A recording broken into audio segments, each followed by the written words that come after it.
energy. Welcome to ServiceUnites 2013, the 6th annual conference on volunteerism and service. Number 6. Thank you all so much for being here today, and what an incredible day of learning, connecting, inspiration, fun, and some really good food too. Hopefully you've been getting some good stuff. Thanks Jimmy's Egg for the wonderful breakfast today. Give them a round of applause. Today is designed to help you see more clearly how service unites your volunteer programs, your organizations, your communities, and your own personal commitment to service. I'm your very humble MC and host. My name is Scott Gaffin. I serve as Vice President of the Board of Directors for Volunteer Tulsa, and I was your 2010 and 2011 chair of your Community Volunteer Council. Very happy to be here again. Thank you very much. Thank you very much. At this time, we would graciously like to thank the University of Phoenix for once again being such a fabulous partner in hosting our conference and the use of their equipment and their facilities. Please let's give them a very warm thank you. On behalf of the University of Phoenix, I'd like to introduce Jennifer Wilson, who will give a few opening remarks. Jennifer.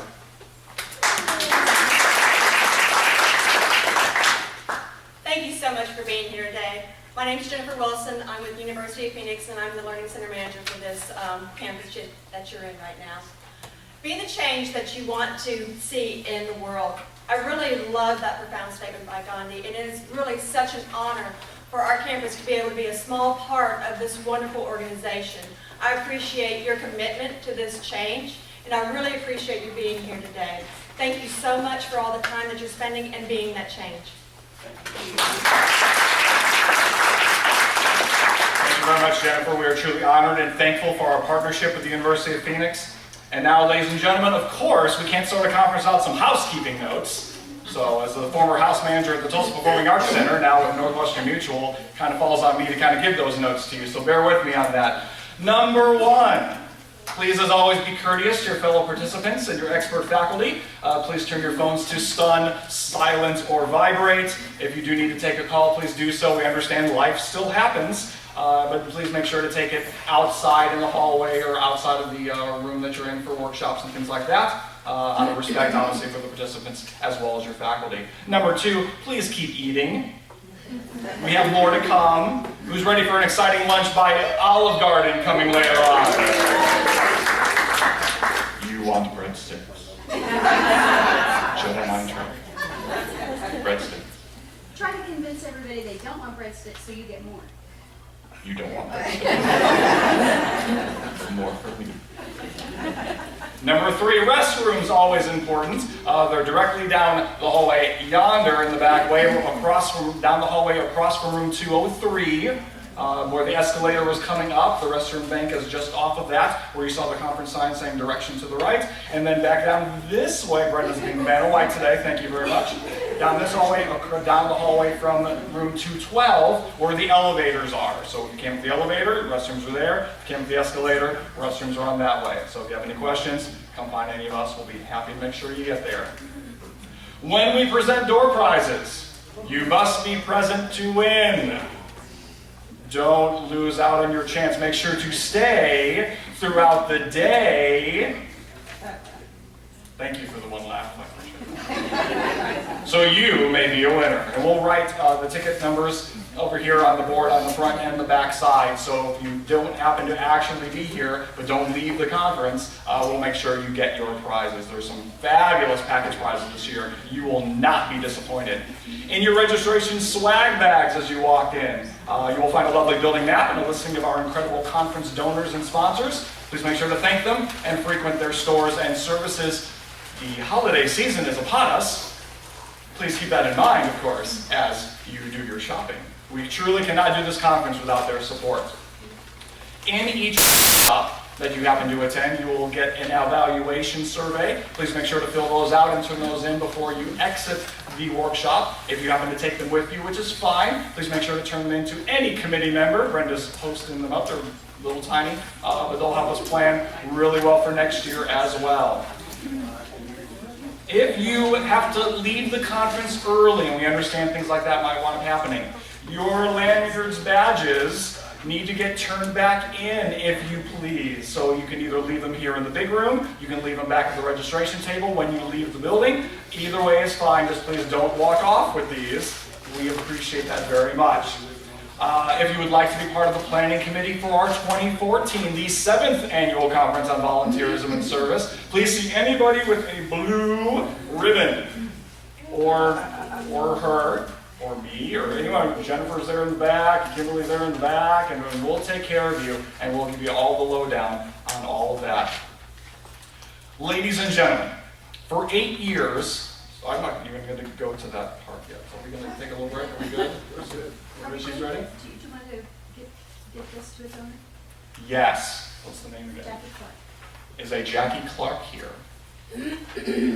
Jackie Clark, your portfolio is up at the front. Jackie Clark, all right. I'll take you to the school. We will make sure Jackie Clark gets this at some point. Thank you, Brenda. We're good? We're going to go on? We're going to go do it. All right.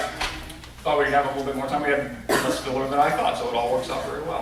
Ladies and gentlemen, for 8 years, Volunteer Tulsa has served on the front lines as our regional action center and resource for all things volunteerism. And for the last 6 years, Volunteer Tulsa has presented this conference as the region's spotlight opportunity for the very best in learning, connecting, inspiring, and networking for the benefit of your programs, organizations, professional development, and to increase your service impacts to your clients, customers, and communities. We offer special thanks and congratulations to Volunteer Tulsa Executive Director Ms. Brenda Michael Haggard and their board of directors for their service to your service. Let's give them a round of applause.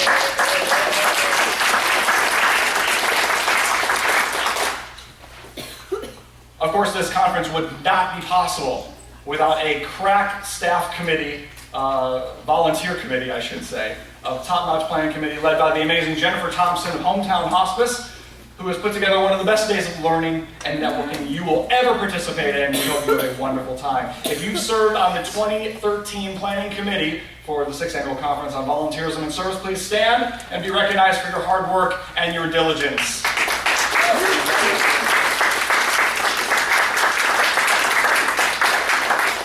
Always a labor of love, and we love putting this on.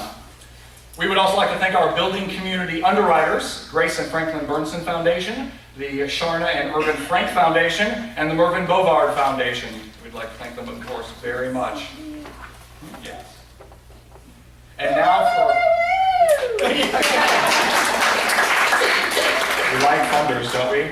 Yes. We do. And now for our keynote talk, our opening plenary, and this is an absolute thrill. Look in the mirror with Candy Williams.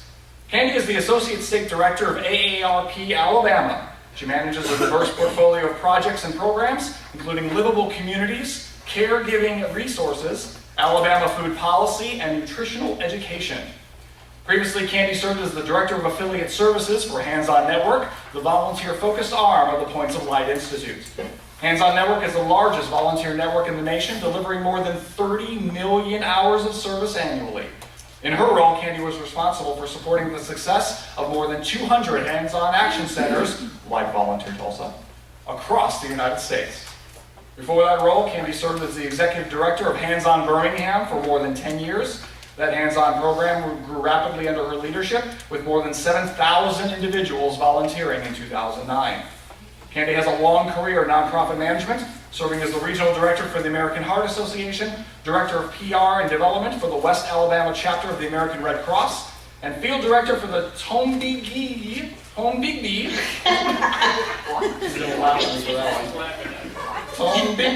Girl Scout Council. It's what's on the page, I just have to read it. Candy is a graduate of the University of Alabama and remains a Tide loyalist to this day. Are they still ranked #1? Roll Tide. Roll Tide, Candy said so. Her favorite title and position, however, are as aunts to her niece and nephews. Ladies and gentlemen, she is a dear friend for many of us on the committee overall. Please give a warm welcome to Miss Candy Williams.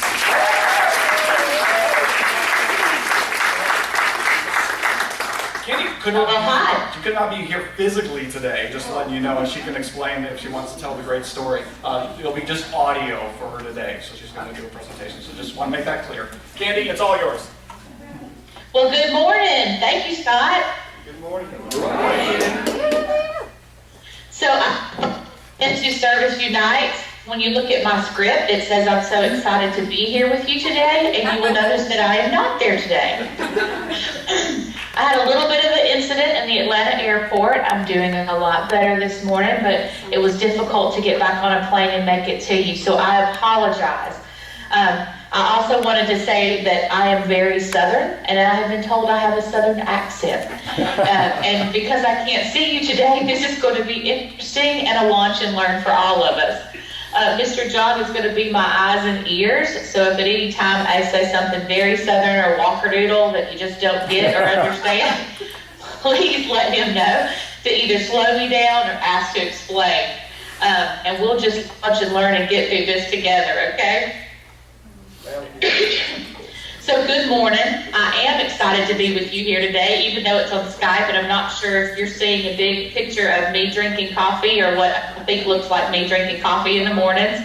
I am a service geek. I love volunteering. I love how it makes me feel. I love the ability to help others engage in their communities. And I always find events like this energizing because there's so much to learn when you have a group of civic-minded individuals in one place. And we know that service unites. We see it every day in small ways when volunteer teams arrive to serve a meal, when volunteers help a child with homework at school. And we see the communities react in large ways too. That's especially evident after disasters and storms. And I know Alabama and Oklahoma have both had our fair share. And it makes my heart sing when I see PTA parents band together to raise funds and build playgrounds and gardens for their kids' schools. Service is powerful, but it does not happen by magic. It is intentional with the direction of folks like you in this room. John, are we still doing okay? We're doing fine. We're doing fine. Good stuff. So now before we get started, I'm going to ask John to help me with something. I want to get to know you guys a little bit more, and so it'll help me shape our conversation today. How many of you in this room are executive directors? I see 2 hands. Fantastic. How many of you are volunteer managers or directors, coordinators, or whatever your title is? Probably 60%, 65% of the room. Rock on. And how many are board members? About 5, 6 hands. Fantastic. Welcome, board members. And then how many of you have managed volunteers for over 10 years? About 25% of the room. How about 5 to 10 years? About another 30% or so. Gotcha. And how many, this is your first year, oh my stars, what am I doing? We got about 7, 8, 10 hands. Welcome to the room, 7 or 8, 10 hands. We are glad you're here. Perfect. That helps me. Thank you, John. So, fantastic. As we dive in, I do want to let you know that I have been exactly where you are. And I hope this morning we can take some time for reflection. We can have a few laughs. Take a look towards the future, too. And I challenge you today to ask questions, take great notes, and think about the possibilities. Not only for your program, but for you personally and professionally. Take this time to unplug, as hard as it is, and dream. So look in the mirror. Who do you see when you look in the mirror? What do you see? When I take time to reflect, I fully realize that I have made a lot of mistakes in my early years as a volunteer manager. I did way more wrong than I did right. I'm not going to lie to you. And it kind of shocked me at the time. I thought I was doing everything they taught me in my training. You know, when you become a volunteer manager, you go through the training. Yes, the training. So my first job out of college was with the Girl Scouts as a field director. Now look, I'm going to talk about a couple of nonprofits in this presentation, but by no means is this a slam against the nonprofit. This is talking about me being an early nonprofit manager without a clue, okay? And as a field director with the Girl Scouts, my job was to recruit the Girl Scout leaders for existing troops while developing volunteer leadership for new troops. Yay, raw, go. And for us Girl Scout newbies, they sent us to this fancy training in New York. Are there any Girl Scout folks in the room? Yes, we have about 6 or 8 hands. Oh, fantastic. So hopefully you've been to the fancy training in New York City. We've learned a lot of that training, that former Girl Scouts make the best Girl Scout leaders because they believe in the mission, and we learned messaging. So, okay, check the box. The best leaders will be former Girl Scout leaders. And our trainers gave us this huge 3-ring binder with all kinds of messaging and sample recruitment flyers and mailers. And yes, I said flyers and mailers because when I started, there was not the internet.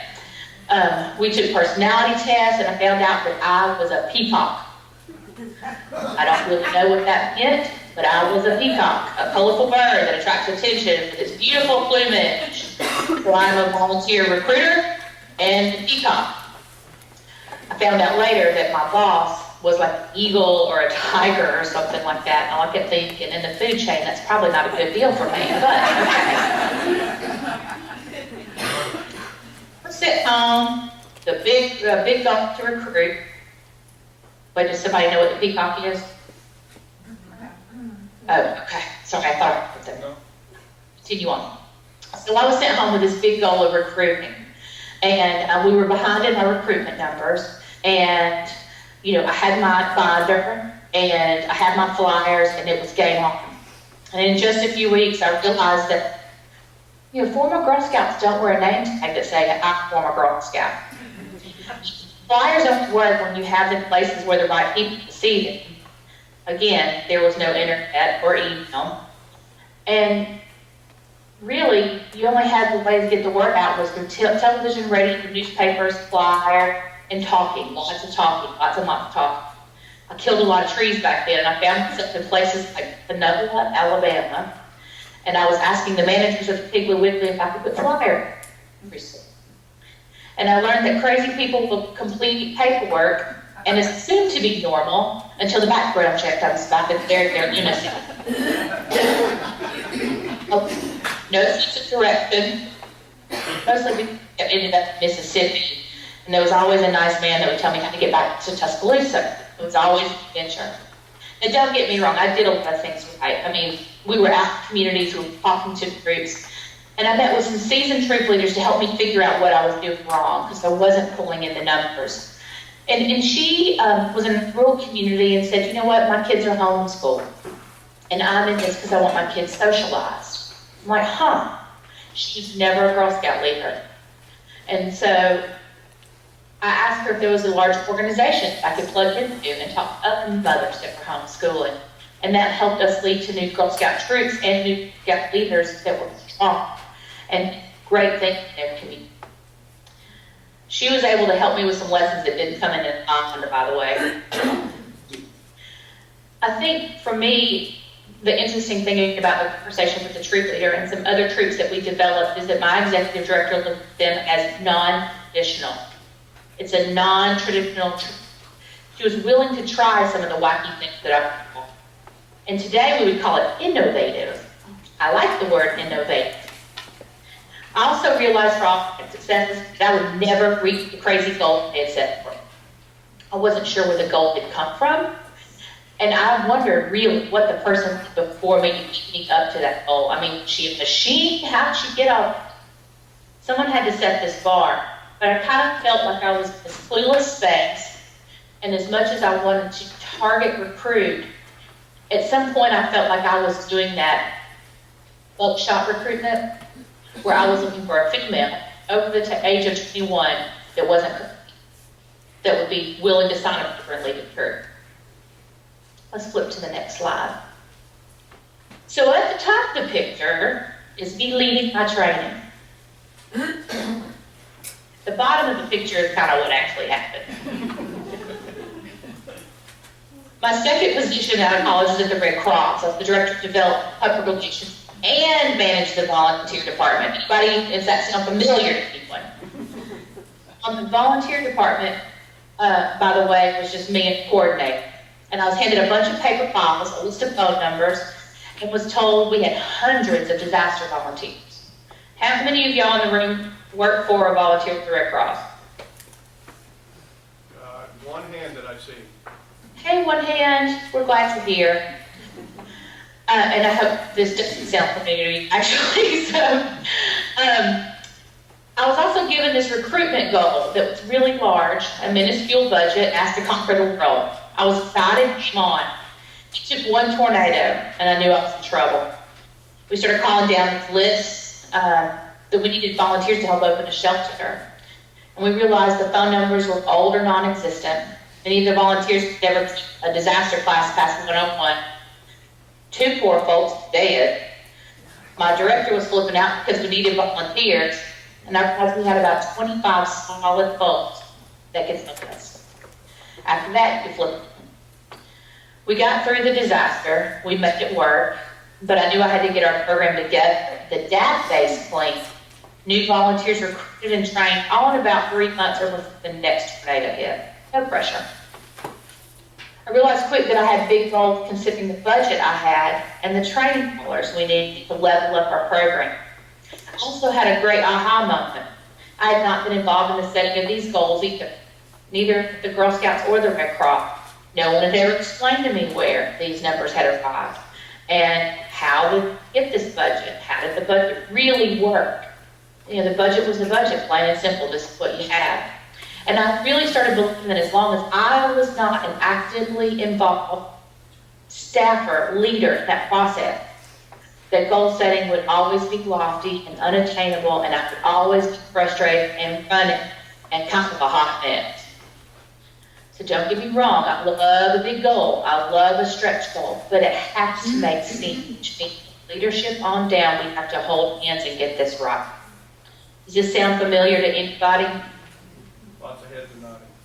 Yay, heads nodding. I needed a management team on my side. I needed a board advocate to help me. I needed not to lose my job. And how do I advocate for a volunteer program when I'm a new woman on the block? And I don't want to sound like a whiner, but a team player. And I hope that sounds not familiar, but I bet it does. So let's be clear, nonprofit management has come a long way since 1996. Executives have MPAs. I have never heard of anyone at that time that was a CBA. Annual planning was never the big sheet you had to fill out to send the national economic those pretty boxes. And then if you could afford a consultant, you would have a 3-year strategic plan. Annual planning is much more developed now. There are database management systems that track everything from your volunteers' vital information to their social media accounts and their giving history. Oh my stars, you just Google the word volunteer management and a bazillion articles pop. We have lots of resources at our fingertips. We as volunteer coordinators and managers and executives are equal parts ringmaster, therapist, HR, cheerleader, master recruiter, and sometimes kindergarten cop. We balance goal setting with time management, public speaking to evaluate emotional intelligence. Some board members and the ones in the room, y'all close your ears or open them real wide. They have a closet back of our office with volunteers just packed inside, waiting for our beck and call.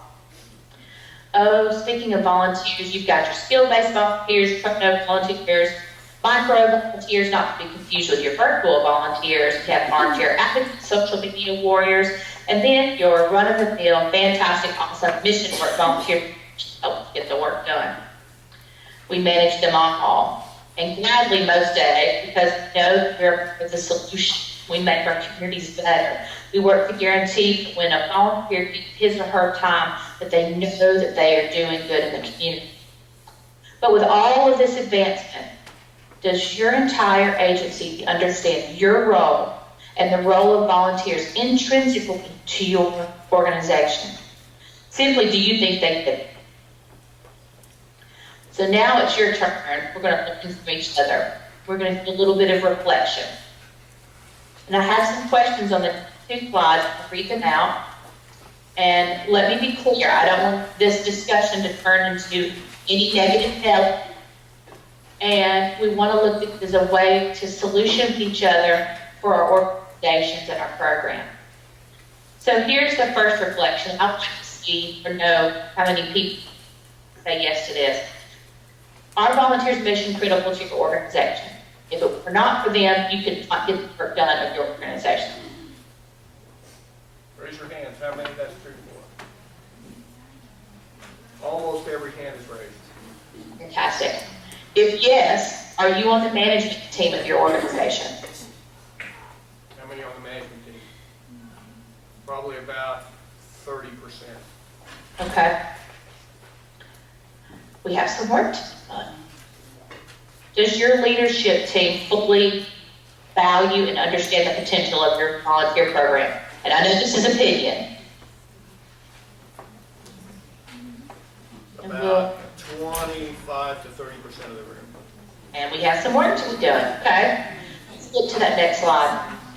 Do you have a clear role and voice in annual planning and budget development for your program? About 30 to 40%. Okay? And do you have a board member assigned as an advocate for your program? About 5, 6 people. Oh my. Okay. So we have some work to be done. And so for the next 15 minutes, I want you to workshop these questions at your tables. And I'm not sure how you're set up, if you're in rounds or if you're in classroom style. So it's okay to wiggle and negotiate. And again, let me be clear, this is not a negative Nelly. This is not a griping session about bosses, boards, or whatever. Let's be solution-based. Find a couple questions on these 2 slides that you want feedback or advice from your colleagues. If you have a separate challenge that's burning in the back of your head, just throw that in the mix too. If you feel your program rocked and you've got it all right, fantastic. Support the questions and the needs of your colleagues. This is a time to learn and access the talent in this room. Is everybody kind of game on? Understand what we're going to do? Okay, that sounds good. I'll work recommendation. Okay. Thanks. Okay, so since we're doing a little bit of a workshop, why don't you stay where you're seated? And like you workshop here and you workshop there, and Mary, you're all by yourself, so maybe go back with them or something like that. And just gather around your table and workshop in there. Again, about 10 minutes we're going to do. Talk about these questions. I'll go back and forth between the 2 slides so that you all can have access to them, okay? Perfect. I'm waving my hand, so, okay, so Candy, what would you like to do now? First of all, I know this is a short amount of time to get this started, and I'm hoping that you start your conversations for the day. So don't let it stop here, continue it for the day. What I'd like to do is if there's 1 or 2 people who had an aha moment during your conversation with your friends, if you don't mind popping up and briefly report your aha moment. Anyone? Surely someone had some kind of moment. Yes. The issue arose here of keeping track of the volunteer hours. And I, and some people might think, well, that's kind of petty, you're a volunteer. But on the other hand, if you're being professional about this, I would think it would be very important. Okay. So, Candy, the issue came up about keeping track of volunteer hours. And some of the attitude was, well, you're just a volunteer, why keep track? But the others were, if you're professional, you keep track. So that's one of the aha moments, is keeping track of the information. Well, and also those volunteer hours can help be a match for grants, and that means funding resources. So I'm with whoever says keep track. Okay, perfect. Anyone else? Lots of blank stares. That's okay, it's early. It's a conversation, right, Candy? It is a conversation. So we'll continue forward, y'all continue processing, and hopefully you make some new best friends at your table. And one of the things what I usually do with groups is I hear a consistent message, and hopefully this will sound familiar to you all, is that sometimes it's how we share our internal message with our executives and our boards. How are we changing how we build our case for new funding, more staff, more capacity, more resources to really take our volunteer programs to the next level? A lot of times we do our board report, right? And we put the happy pictures with the volunteers doing good things, and this is how many hours we accomplished, and it's super cute, right? But super cute doesn't tell our story. Now, I want to share a video with you guys about messaging. And I do think we all get stuck in our storytelling, our messaging rut. We make assumptions about nonprofits and what their volunteers do every day, for example. They Everybody knows the mission of Big Brothers Big Sisters and how they use volunteers. Everybody knows what the Red Cross and the Girl Scouts do. I could go on and on and on. But we have a couple of challenges in our field. How do we tell the story of our work in new ways that excites new partners and volunteers? Our work of our volunteers internally to engage that leadership for that buy-in. Hear me say our collective work in this room, because when we elevate our programs, we elevate our professional status as volunteer managers. So I believe we have to tell it and sell it. That's it. We got to tell it a new way and we got to sell it hard. And so John, I'm going to see if you can play this video for me. Some of you may have seen this. It just cracks me up.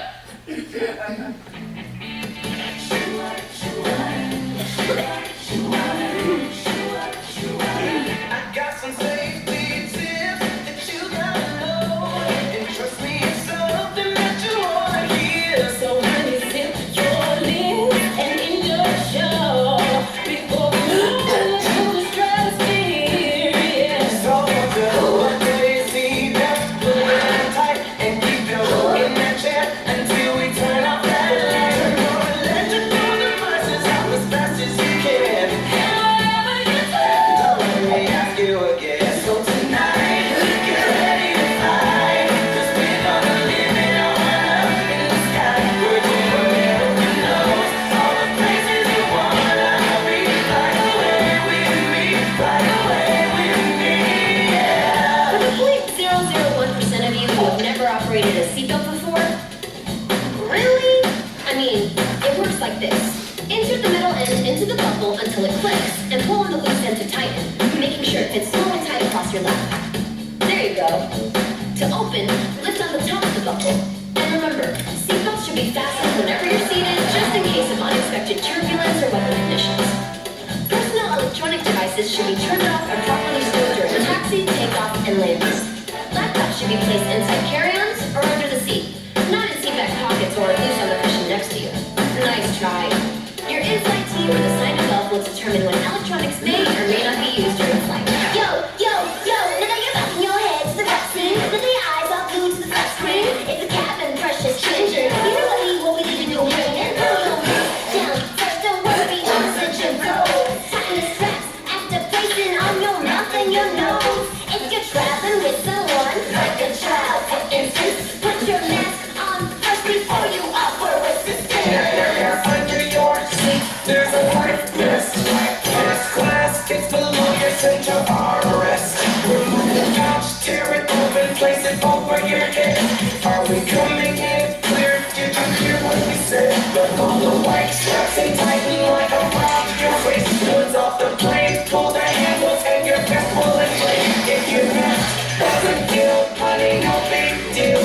Blow into the red tube and you got every pill. There's a bright bouquet of blue and it's right on your shoulder. Thank you for your attention. This world I got is over.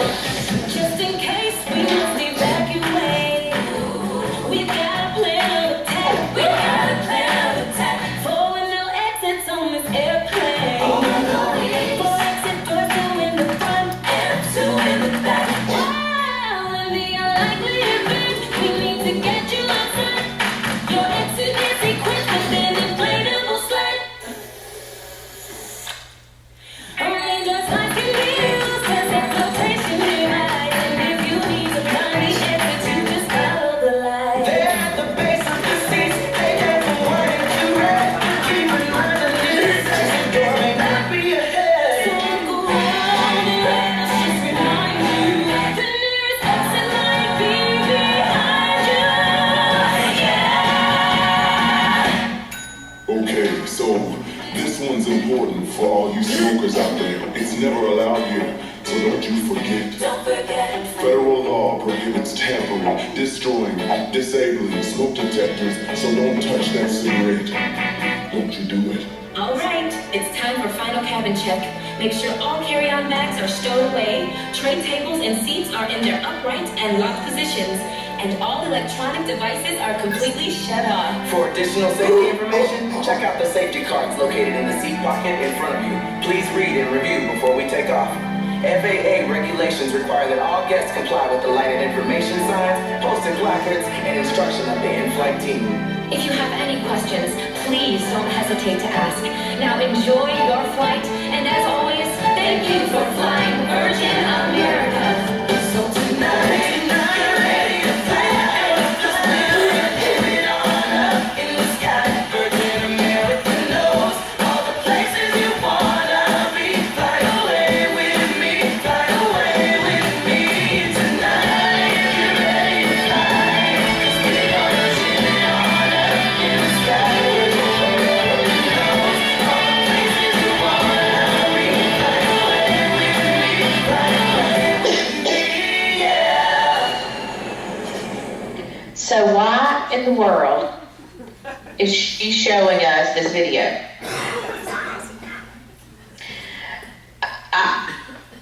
Has anybody seen this one before? Nope. No, oh good, I shared something new that makes me happy. So y'all, we all know this story. Many of us can tell this story. We've been on planes and trains and automobiles, and let me just tell you, for the first time in years, this is the first time I met through a flight attendant talking. This is fun. Buckle my seatbelt. Shoot, I'm ready to board a plane now, and that says a lot after yesterday. But here's the deal. It's the old story. It's the same story. They just delivered it in a new way where we could hear it, right? So now look, I know that budget was a big budget to do that video. We all can't do that. However, we've got a lot of resources in our back pockets right now with social media tools, colleges and universities. Shoot, I think my 16-year-old nephew could really do some damage with a phone and YouTube. But I think what this says is it's a new way to tell our message. That's not different, same message, but a new venue, a new avenue, and it's real shiny and sparkly. This does take time for us to rethink how we're going to deliver our message. And sometimes it's time we don't have, right? I mean, we're busy, we're running errands, we're working events, and heavens forbid we all have to shower and do grocery shopping at some time. But however, how can you afford not to hit refresh on your internal and external messaging? Oh, and I'm not saying to prepare a video for your management team. That would be fun. And I think there's some times where that could be useful. But I do believe in business plans and budgets. Although they are not fun, for me anyway, you can build that business case for your program where you can gain credibility with your leadership, and that can help you innovate, expand, and level up the work that you do. Look, I know this is not as easy as it sounds, but when we all elevate our work, our program, again, we elevate our profession as volunteer managers. Now, back when I was at the Red Cross, I worked with our training director to build a case for our executive director. It did not have pretty pictures. There were no pictures in that document. We told the story. We looked at our training dollars, our active volunteers, how we were engaging and utilizing our volunteers, how much money we had and how much we didn't have. And in the end, we just told her very straight, it can continue to do warm body recruitment and do the status quo, but we're going to continue to be in the same place when a disaster happens. And in that instance, we weren't able to negotiate extra dollars because they just weren't there. And we totally get that, and that happens. But we were able to negotiate goals that were a little more realistic and solid so that we were doing targeted recruitment that makes sense instead of that buckshot recruitment. And we were able to start negotiations with our executive director and our board to have a voice and to be able to inform next year's plan. So although we weren't completely successful, we were in that conversation place. And they were able to add the volunteer department to that conversation so that we weren't just left out of the volunteer program, that we were a critical piece of the puzzle. So now I want you to take a look in the mirror. It's your turn. When you look in the mirror, are you innovative? Are you daring? Are you status quo? And don't get me wrong, if status quo is working for your program, rock it out. I just know it's easy for us to get in this wild and crazy and over routine that does not help us succeed, does not help us plan, and doesn't help us internally or externally. And remember, we have many tools and resources at our fingertips. Are you accessing them? When I began Hands on Birmingham, I was told almost daily by nonprofits that our volunteers were not real volunteers, They did not commit. They did not sign on the dotted line. They didn't tell us how many hours they were going to work a week. They were non-traditional. And I realized over the few years that the agencies that used our services the best were the ones that realized that we were hand-delivering them an opportunity to engage folks that they may have never reached otherwise.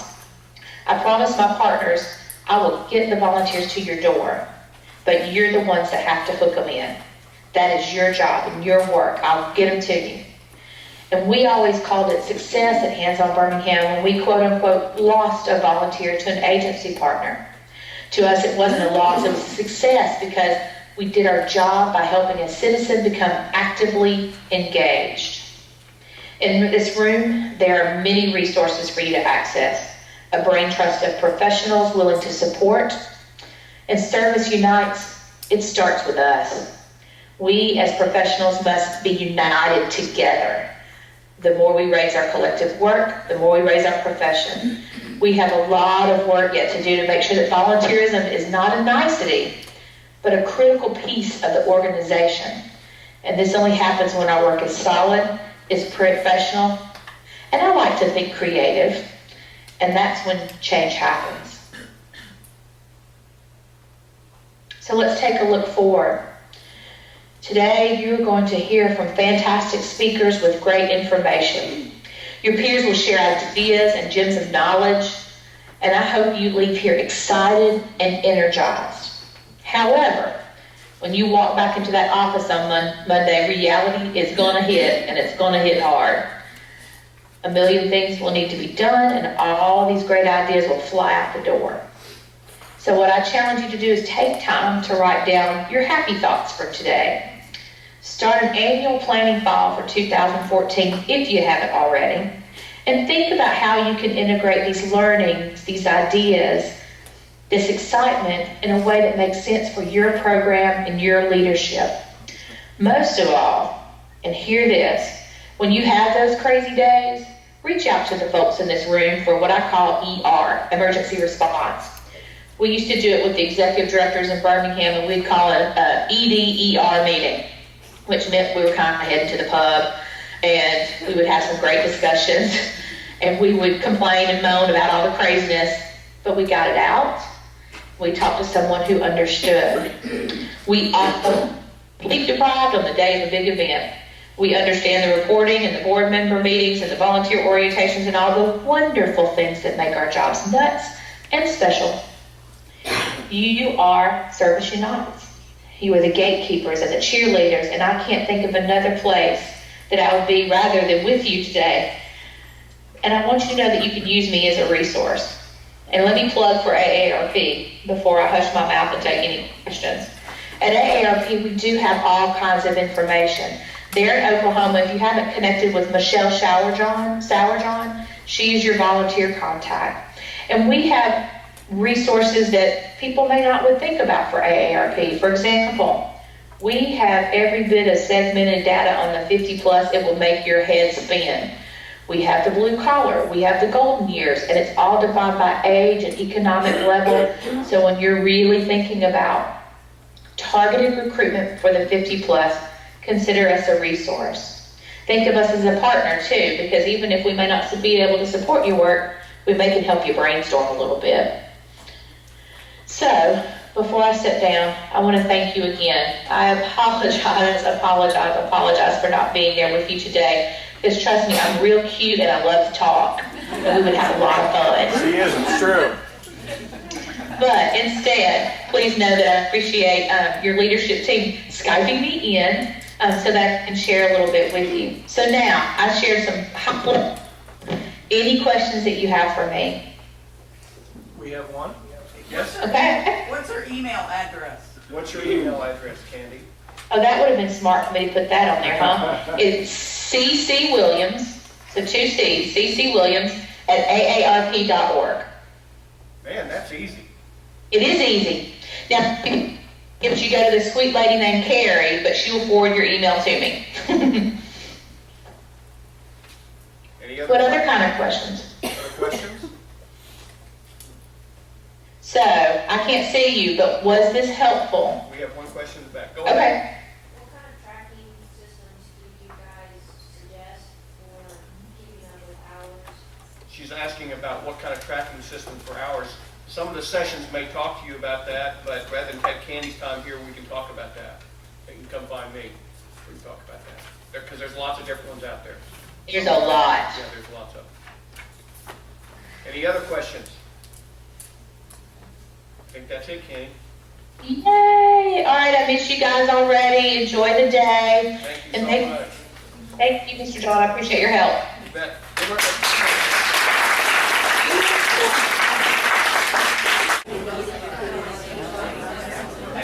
Welcome back, ladies and gentlemen. How about that lunch from Olive Garden? Did everyone get breadsticks? Everyone has breadsticks? We're good? Hold them up there. Just leave one for me. At least one. Jennifer wants one too. Did everyone enjoy your morning workshops? Workouts? In order to, hopefully it was a workout for your mind and your heart and your brain and all that good stuff. So excellent. So hopefully it was great opening sessions for you. Take some great information back to your organizations and for you personally. Again, welcome back and glad you all had lunch. We're going to start off with a door prize. Why not? So, what should we do first? Someone pick one. And let's see. Just go in order. Just go again. Jennifer, do you want to? What is this one? This is yours. It's a makeup bag from 31. Makeup bag for travel and a small one for inside too. So multi-bag inside there. Very nice. We have 5, 7, 8. Isn't it? Very good. I'll make sure to get that to you. I'm writing them down.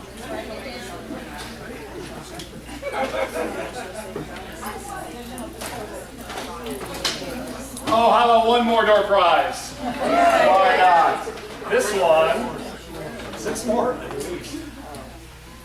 This prize package, AMC South Roads Movie Theater, 2 movie passes, a admission for 4 to the Sherman-Miller Museum, and 3 $5 off coupons to Smashburger, plus 2 comp vouchers for Tulsa Ballet's production of the Nutcracker coming up in December.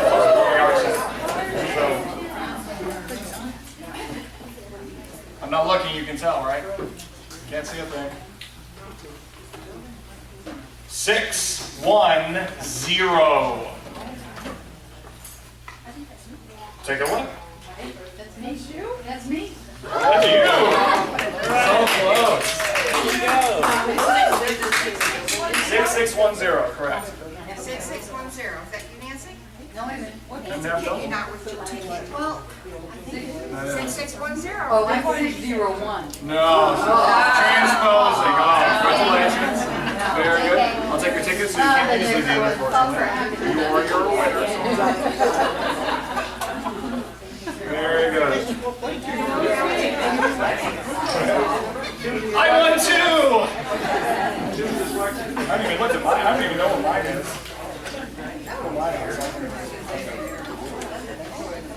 There we go. Okay. How about one more? You ready for one more? We're going to some recognition? All right. This one's a good one.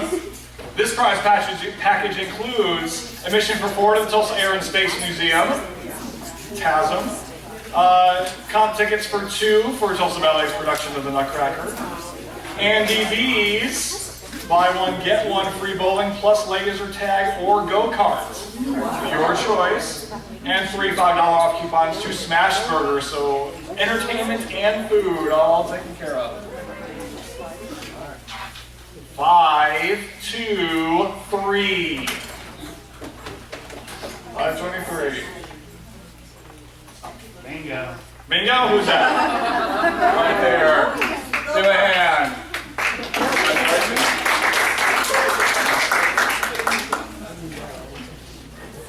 The man in the blue shirt? Yeah. Yes, ma'am. We're wrong. Pass it down, please. Thank you. Excellent. We'll do lots more door prizes as we go on throughout the rest of the lunchtime. On the back of your map inside your swag bags On the back right here, you have a whole listing of all of our sponsors and all of our vendors. And of course, I would be remiss if I didn't mention and thank them, our partners, our vendors. We're obviously honored to have with us this year Ethan Monroe Salons, Rodan and Fields Dermatologists, Salpada Jewelry, 31 Gifts, Velata, Volunteer Tulsa, and Alive, the Association for Leaders in Volunteer Engagement. And especially our 2013 conference service partner this year is the DAV, the Disabled American Veterans, Chapter 32. Obviously, you brought in your non-perishable food goodies and put them into the box. So thank you all for taking advantage of our service partnership this year. Please make sure if you have any other non-perishable food items to drop them off accordingly. Is Bobby here? There he is, he's in the back. This time I would love to bring up Bobby Payton, who's the volunteer coordinator there at the DAV, and he's got a few words of fantasticness to share with us today. Ladies and gentlemen, Bobby Payton.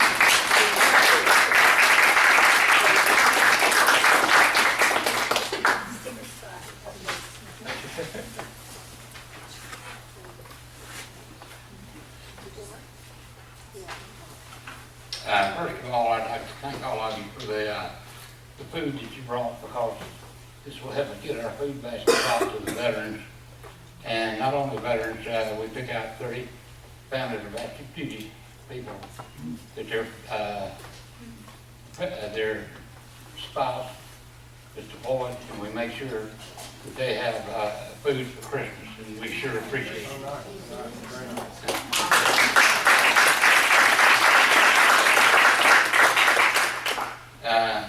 My name is Bobby Payton. I'm the volunteer coordinator at Chaplain, Chapter 32. I'm the State Reserve Chaplain and also the State Chief of Staff of the Disabled American Veterans. This last June, the DAV turned 113 years old.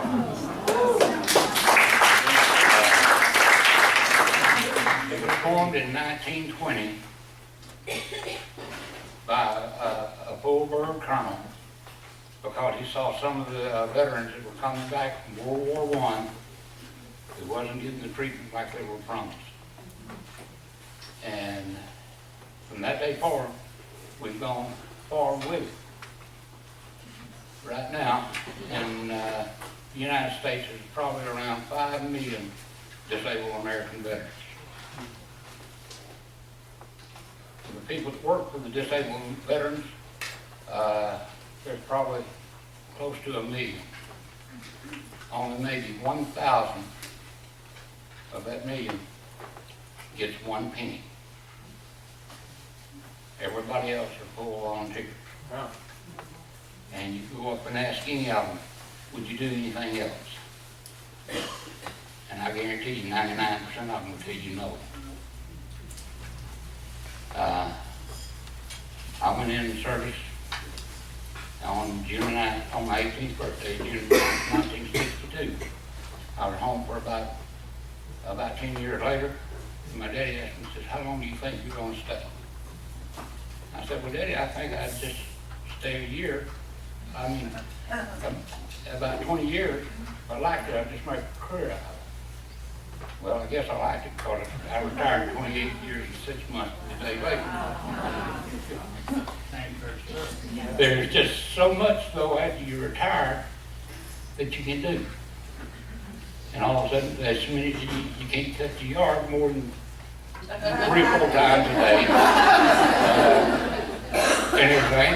And 15 years ago, I decided that I'd get involved. And I got involved with the Disabled American Veteran, and I've never regretted a second of it.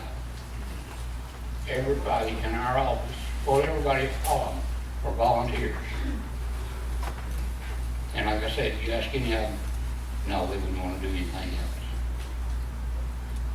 else. Every time, our office, what we do mainly is help the veterans with their disability claims. And you'd be so surprised, if a man gets 10%, that's only $129 a month. But he come back in with a smile on their face and want to tell you thank you for helping you get this. That makes everything you've done worth it.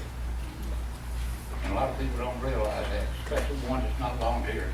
And all you people here are volunteers, so you know exactly what I'm talking about. Anytime you can help someone,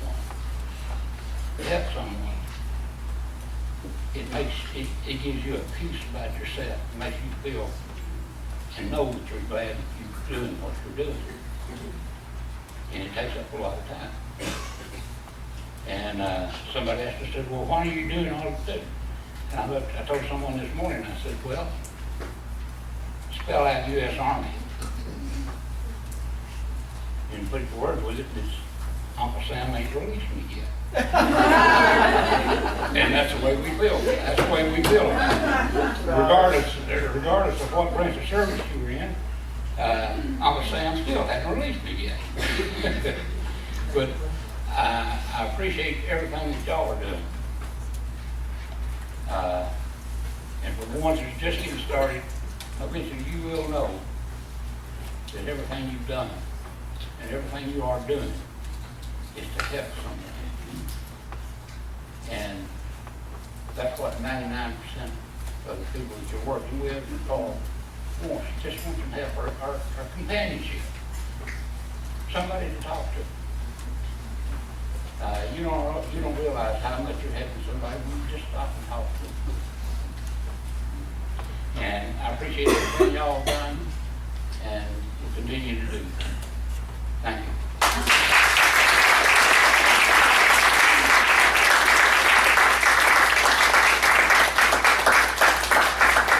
Thank you, Bobby, for your service. Thank you for what you do at the DAV. Bobby shared with me an interesting fact he didn't get a chance to mention up here. He told me earlier on this morning that Oklahoma has the largest, out of the entire United States, the largest per capita population of veterans out of the nation.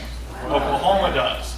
I thought that was an amazing stat. Obviously, it's amazing. On a per capita basis, Oklahoma has the largest number of veterans. So, obviously, in honor of Veterans Day coming up on Monday again, a big round of applause to all of our veterans. Oh, Scott, I forgot to mention one other thing. Sure. You know, I told you that we got a call from our national headquarters last week. Yes, sir. And said that we were getting 100% pay raise this year. We're going from 1-0 to 2. 1-0 to 2. It's a double raise. We love it. Congratulations. Thank you again, Bobby. And thank you for the opportunity to partner with you this year.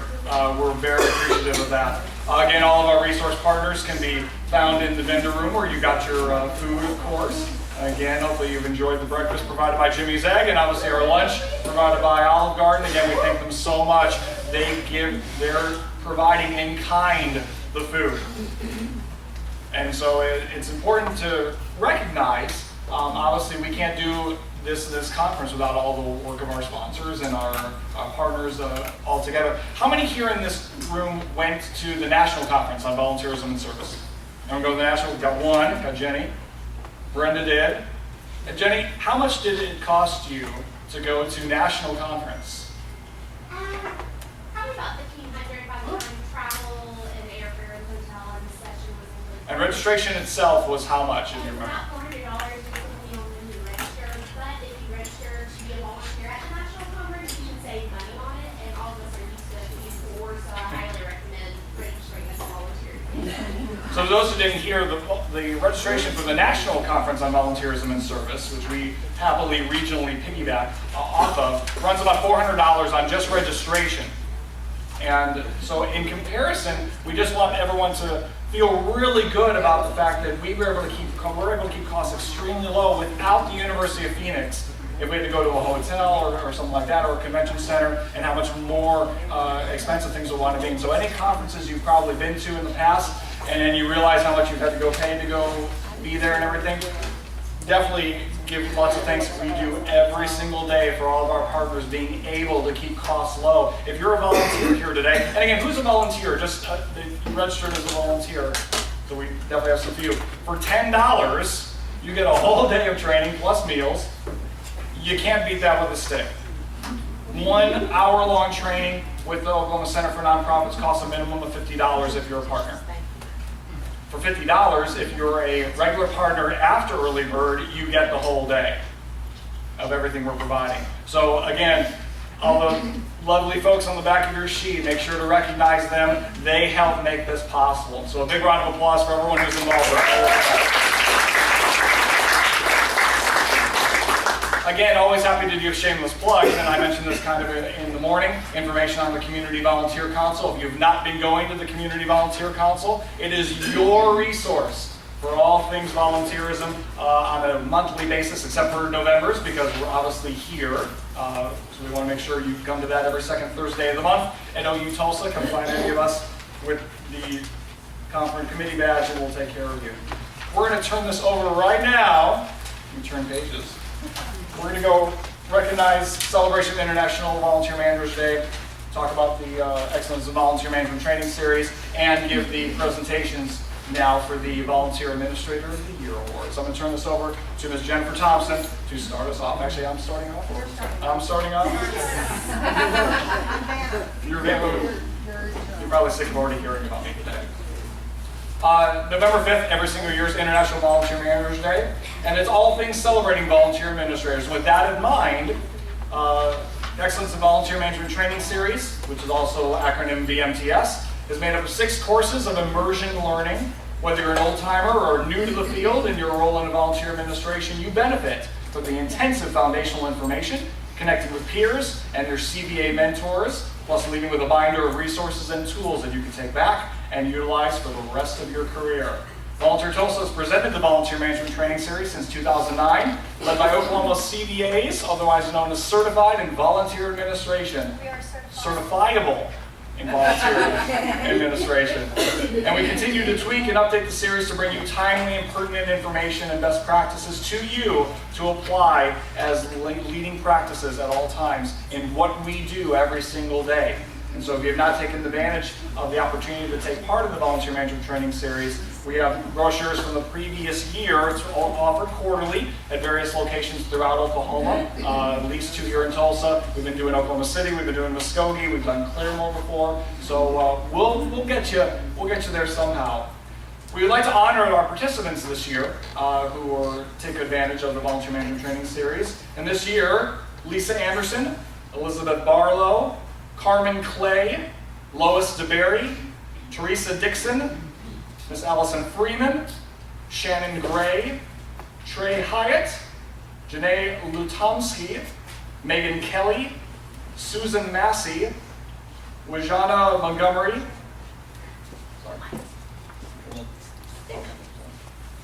Harry Ann Pulliam, Ann Smith, Kelly Sweeney, Diane Schrompler, and Kayla Woodbury.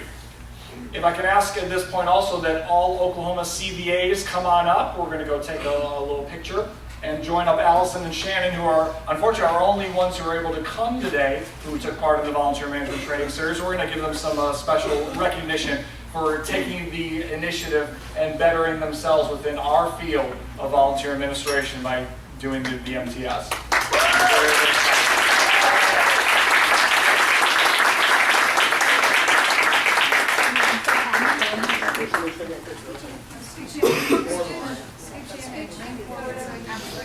Let's get the belly out front.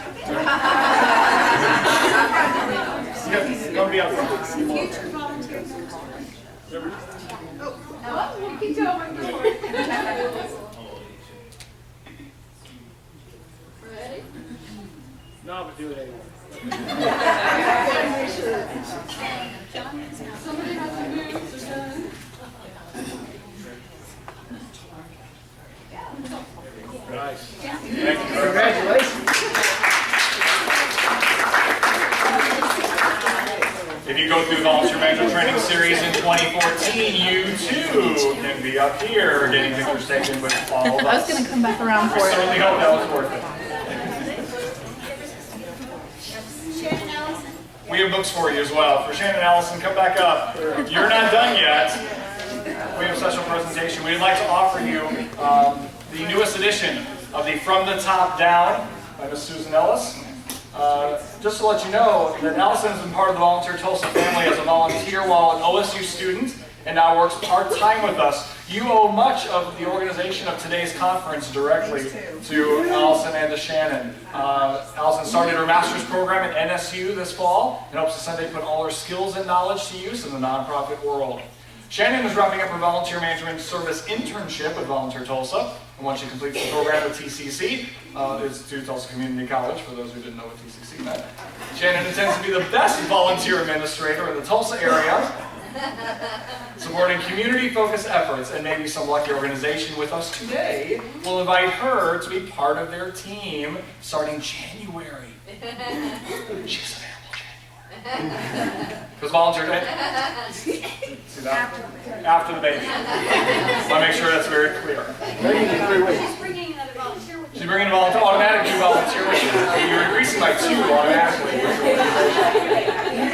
Because Volunteer Tulsa supports the professional growth and development of volunteer administrators and leaders, we are presenting them with 2 amazing people with 2 amazing copies of From the Top Down. This book by Susan Ellis is the first and only book that addresses the top decision maker's role in your volunteer program.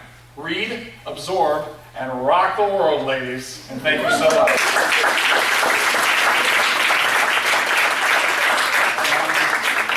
I promise we have no more gifts for you. Just lots of love and applause. Jennifer Thompson, here to my right, besides playing Band of Light today, but she's beautiful in purple today, is she not? Jennifer Thompson is a shining example of putting your time where your heart is. She has served in the volunteer administration field as a member of Volunteer Tulsa's Mission and Program Committee, a self-study certified volunteer administrator committed to promoting certification and excellence in volunteer administration through education, and as chair of this year's conference. Plus, as our recognition chair, she is the key force behind our community-wide volunteer recognition and our annual event, A License to Change, which is April 5 in 2014, so mark the date now. We'll have a lot more information coming on that very soon. Jennifer was also our 2010 Volunteer Administrator of the Year award winner. At this time, it gives my great pleasure to one of my key mentors in what I have done with volunteer administration, Ms. Jennifer Thompson with Hometown Hospital.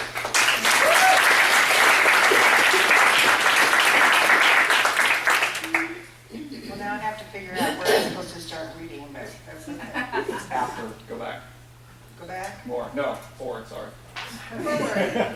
Okay. This year, we had 4 outstanding individuals that were nominated. For those who will witness their efforts and their contributions. As I share a few words about each of you, would you please come up and with your nominator for a photo and to receive your certificate. This is a really big deal, guys. You do not know, as a volunteer coordinator, because that's what we're usually called, what a big deal this is. When I got mine in whatever it was, 2010, I was up against Lisa Ford from the Broken Arrow Police Department. And I just knew Lisa was going to get that award that year. So I was sitting down next to my volunteer and I said, you know, it was great being nominated, thank you very much for helping. And all of a sudden they called my name and I was speechless. And for those of you who know me, I'm never speechless. Okay? So this is a true honor and a privilege that you do. So take this to heart and go back and share this information with everybody, because, you know, if I hadn't asked my supervisor to consider nominating me, I never would have won this honor. So sometimes it has to come from us. All right. Oh, Margie, I'm going to ruin your last name. Okay, Margie Crosno is Program and Volunteer Service Coordinator for the Center for the Individuals with Physical Challenges, also known as, isn't it just known as the Center? Mm-hmm. Yeah. Managing the recreation program and staff, as well as coordinating more than 500 community volunteers and interns. She is described as the oil that keeps the center running smooth, working hard and longer than others. Margie is committed to giving volunteers the best experience possible and surveys them so she can know what to do better to make a difference. Longtime volunteer Mark Cook said Margie is an exemplary woman who puts forth 150%, which we all do, don't we? In everything she's involved in. If she is running for president, I would vote for her. Thank you, Margie. Now, these comments were written by people who nominated them. So, Margie, would you and your nominator please come forward?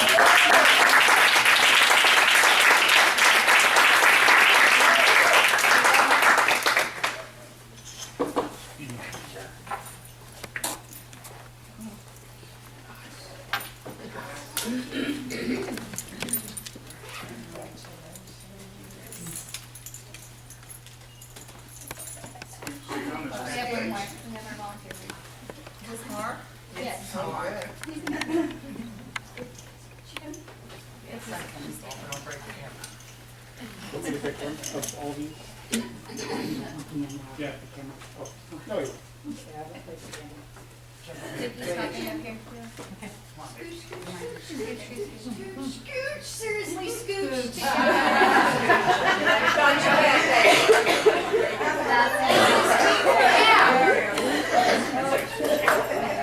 Did you get it? Teamwork.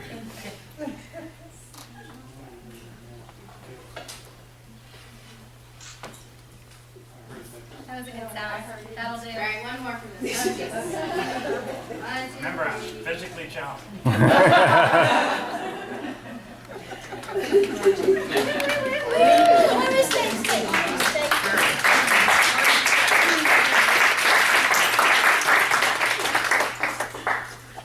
We're just going to ask all the nominees to just kind of stay. The next nominee is Kimberly Deardorff, is volunteer coordinator with the Emergency Infant Services. She meticulously matches volunteer strengths and interests with various positions, continuously assisting agencies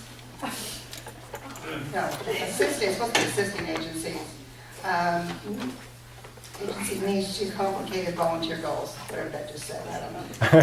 Kimberly's hallmark feature is her deep and sincere concern and empathy for others. She cares about the entire team of volunteers and paid staff. She has strength EIS, which is Emergency Infant Services, volunteer base with the new groups, now with more than 85 weekly and several hundred episodic volunteers. Volunteer Lynn McGinnis shares that Kimberly cares so much about the children. She is great with all the volunteers. Thank you, Kimberly. Kimberly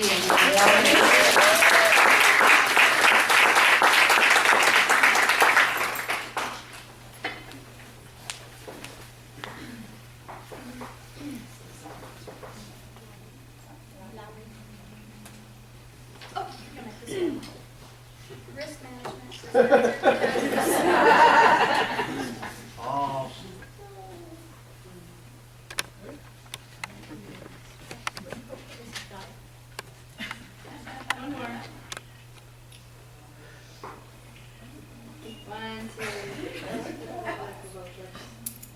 Apple seed. The microphone. Easter balls.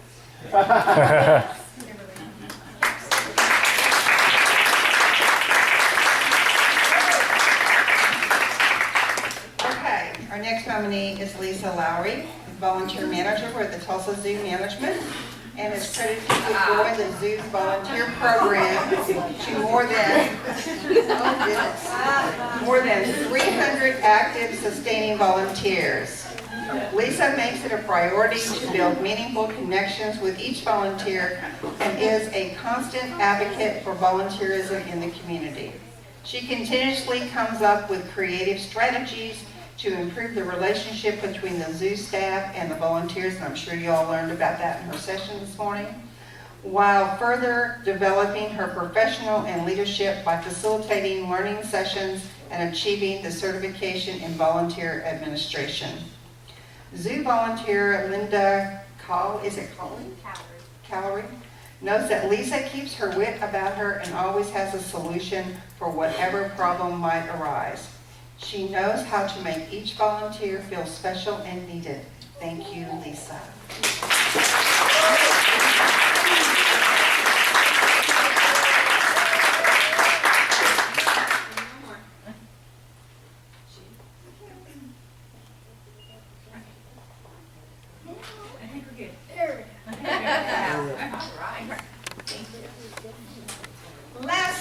not least, Jennifer Mackey. I probably mispronounced it, Jenny, I'm sorry. Is a volunteer and disaster resource management with the Salvation Army Tulsa Area Command. She believes volunteers can make a significant impact and tracks the monetary values of volunteer services. Jenny never forgets the importance of volunteer retention, ensuring the volunteers are bonded with the Salvation Army. She even fights for her volunteers when needed and helps them understand what an asset they are to the organization. She listens to needs of paid staff and 9 facilities to understand challenges they face and how volunteers can be best utilized to overcome these challenges. In May, Jenny joined the Incident Command. Sorry, I didn't read this before, guys. I didn't practice. Incident Command team overlooking the Salvation Army's relief efforts in Moore, setting up an organization system for coordinating volunteers and needs at various service locations. She has proven her dedication to volunteer management, recruitment, and retention over many years of service to the Tulsa community, constantly expanding her role and education as she is doing the most good. Jenny is an example of what another would strive to be and has a great future ahead of us. Jenny is also a certified volunteer administrator. Thank you, Jenny.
More to your left. It is so hard to give volunteer administrators instruction. We're used to giving instructions, not taking them, right? 1, 2, 3. Oops, don't go away. The rest of the cameras are coming out.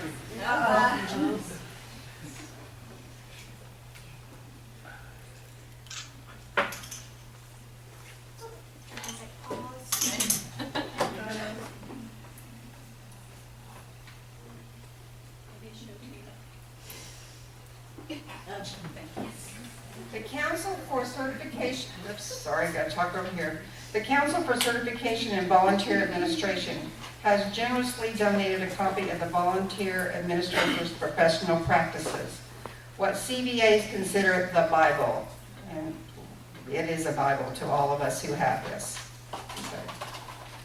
And it's to be awarded to one of this year's nominations. Now, this is an updated version, so girls who have already got your certification, guess what? This is the new and improved version. We'll test you on it. We'll test you. That's great. Okay, Miss Allison?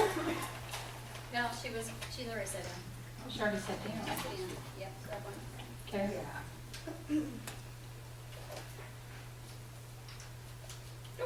Two in one. Winner is Miss Margie. Hey! We hope to see you. We hope to see you next year in training for this designation. Do you hear that, staff? Support her in it. Okay, this is what we've been waiting for. That was just looks like it.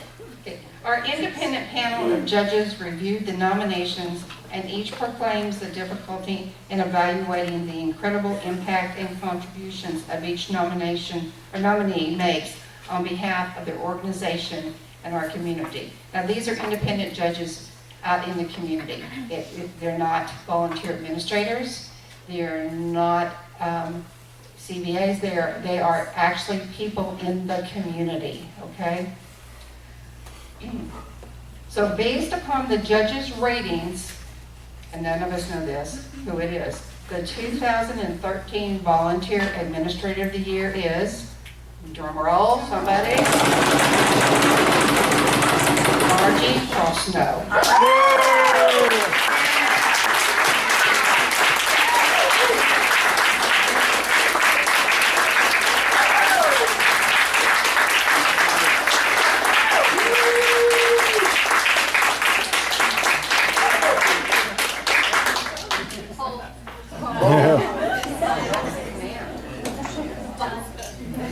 Now you get to say something, Margie. Yes, Margie.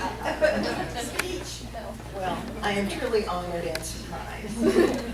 I know how much I benefit from the support and assistance from all the CBAs here, so thank you all very much, and I hope to join you someday in that category.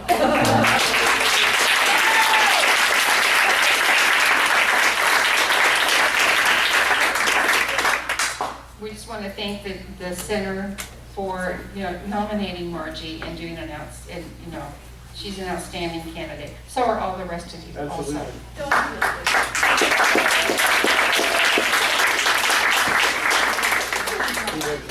I'm going to turn this back over to Scott because I think he has a few more door prizes to give away before our next session.